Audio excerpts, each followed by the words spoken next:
Greetings from Church of the Cross. It's time for another children's message.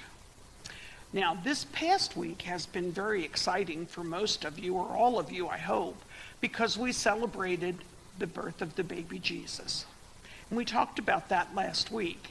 I hope Santa found every single one of you, and you got some things that you really wanted. I had a great Christmas. I got to spend it with my daughter and my 2 grandsons and her husband. And we had a big dinner and we exchanged presents and it was a lot of fun. So I hope you had something of joy during your Christmas time. Now, it's about time to think about new beginnings. When we think about the new year, and you know if you're in school that January 1st is when our year changes. So right now, it's the year 2020, or 2020. On January 1st, the year changes, and it becomes 2021, or 2021. Now that sounds like a big number. But every year, the number in the ones place changes and goes up by 1. So 2021 or 2021 is on its way, and it will be here in just a few days. Now, lots of people are hoping that 2021 is going to be better than 2020, because 2020 has been a hard year for a lot of people. Look at what it's done to our schools. The pandemic or COVID came, and it totally changed the way we run our schools in a very short period of time. And there's had to be lots and lots of adjustments. And sadly, a lot of people have gotten sick. And a lot of people have lost people they love. But we look forward every year to the new year. And we view it as a time of hope and a time to look forward to new things. Now, I don't know how many of you have heard of New Year's resolutions. Resolution is a great big word. And basically what it means is a promise to myself. And particularly older people, like your mom and dad or your grandma. By the time people are grandmas, they usually don't do this because they know they won't do, but keep it. But to begin with, a resolution is a promise to yourself. So let's suppose that you don't know how to ride a bike and you really wish you did. You could say, okay, for the new year, I am going to make a resolution or a promise to myself that I will learn how to ride a bike. Now, if you make that promise to yourself, and then you just wait for it to happen, is it going to happen? I don't think so. It's easy to say or promise to ourselves that we're going to do something, but it's really, really hard to do it and do it right and to reach what you want to reach. You could say, okay, for my New Year's resolution, I am never going to fight with my brother or sister again, no matter what. Do we think that's going to work? I don't think so. You could try. Maybe a better way to say that one would be, I'm going to make a promise to myself that I won't fight as much with my brother and sister. But in order for a promise to yourself to work, you have to take steps to make it work. Now, I have a list of the most common New Year's resolutions that adults make, that grown-ups make. And I can tell you that I have made just about all of these. I can also tell you that I haven't kept any of them beyond the first week in January. And your resolution is supposed to start on January 1st, or your promise, and go till the next January 1st. Well, sadly and truthfully, very few people keep a resolution or a promise more than a week. But here's the list. The first number on the list is to exercise more. Okay, so let's just pretend I'm gonna make that as my New Year's resolution. And so I'm gonna say I'm gonna exercise more. I'm gonna exercise an hour every single day for the next year. And then I go home and I sit down in my chair and I never get out of it. Am I gonna keep that resolution? No. But that's the number one resolution or promise that adults make to themselves. Number two, I bet most adults could guess, and it is to lose weight. Now, I can promise you I have made that resolution. I'm 70 years old, and I've made that resolution at least 140 times. And sometimes I do kind of keep it, but old habits are hard to break. And that means that if you're used to doing something, it's very hard to stop. You can do it, but it's hard to do. The third most common resolution is to get organized. So you could say, okay, for my New Year's resolution, I'm going to keep my room clean. That would be a good one. I bet your mom and dad would love that. But again, you have to do it. You can't just make the promise and then just wait for it to happen. The fourth one is learn a new hobby or skill. Now, that one I can see. You know, if there's something that you want to learn how to do, like maybe sew or learn how to make a certain kind of cookie, you could work on that one. And the reason that one would work and probably be successful is because it might be fun.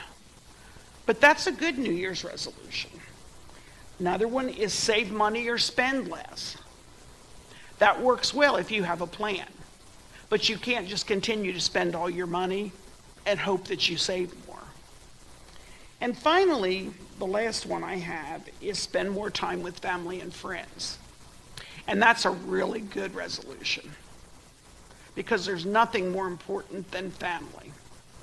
So as you can see, these are all things that we promise to ourselves.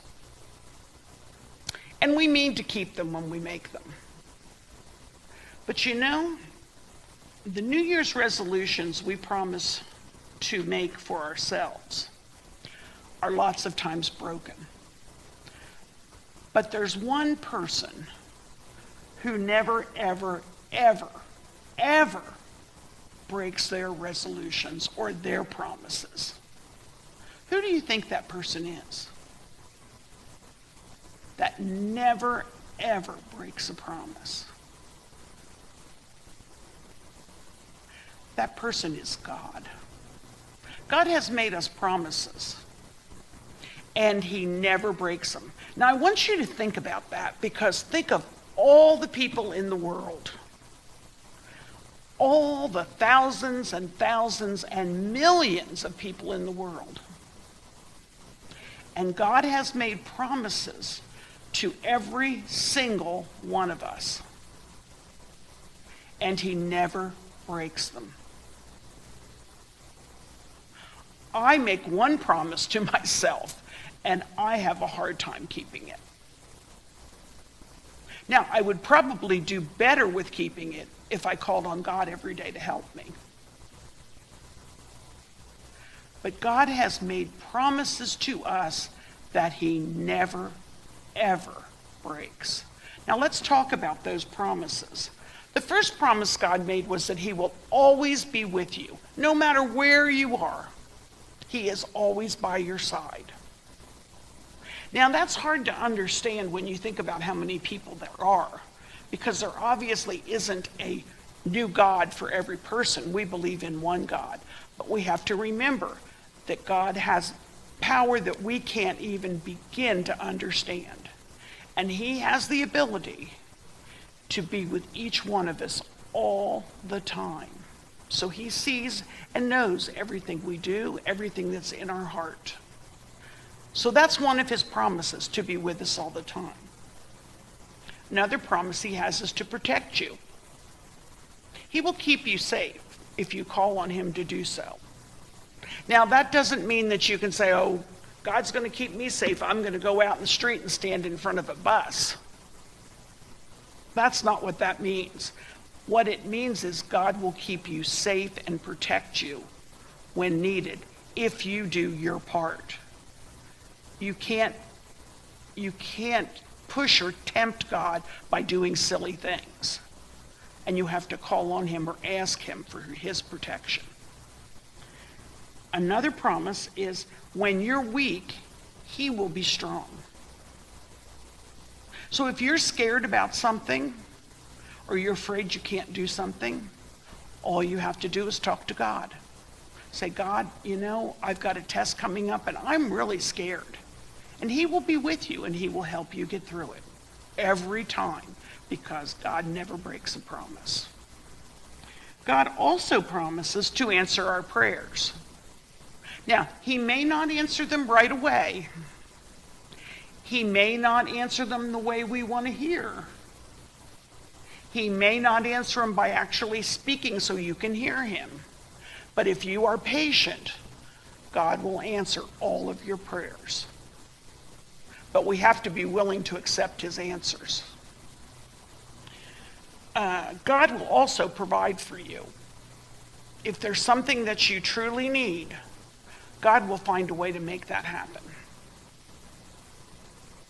And he will give you peace. That's another one of his promises. Peace. If you believe in God, you should have peace within you so that you feel good about yourself and that you're not stressed and worried all the time because you have faith in God. And finally, the most important promise God makes to us is that he will always, no matter what, love us. Now, that's an amazing promise. Think about it. No matter what you do, how good or how bad, God will always love you. And he will give us an opportunity to ask for forgiveness or to say we're sorry. And then we start over with a clean slate from God. Now, I think parents' love, or your mom and dad's love, is that way too. They always love you. But sometimes they don't like what you do. And there's a big difference between love and like. So let's suppose that your mom says to you, I'd really like you to take the trash out. Pretty simple, right? And you don't do it because you're doing something you want to do. And so the second time she says, please take the trash out now. And you may say, okay, but then you keep doing what you're doing. By the third time, she's probably getting a little annoyed. And so she says, please take the trash out now. And you're not going to do it now because you're still playing some video game on your Switch or something and you can't stop. So you keep on a-switching. Now your mom's asked you 3 times.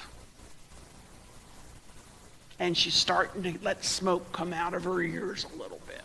And she says finally, give me that switch. And you get outside and you take that trash out right now. I'm not playing around anymore. So finally you realize, I better do this, and you get up and do it.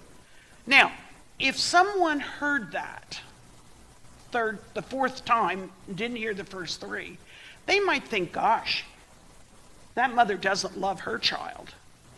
But that has nothing to do with love. Parents always love you. But she didn't like what you were doing. She didn't like that you weren't listening. She didn't like that you didn't do what you said you would do. So we have to remember that just because we have unconditional or love forever from God, we can still do things he doesn't like. But he always loves us, and he's always there to forgive us. So as we start this new year, let's try to do things that we know will please God and please our mom, dad, and our friends, that we know are the right things to do.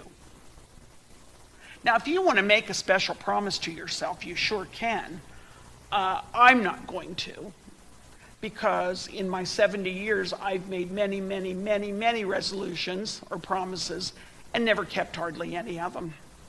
So I'm just going to, instead of make a promise to myself, think about how I can make my life better and make the lives of other people better too. That's how I'm going to approach the new year.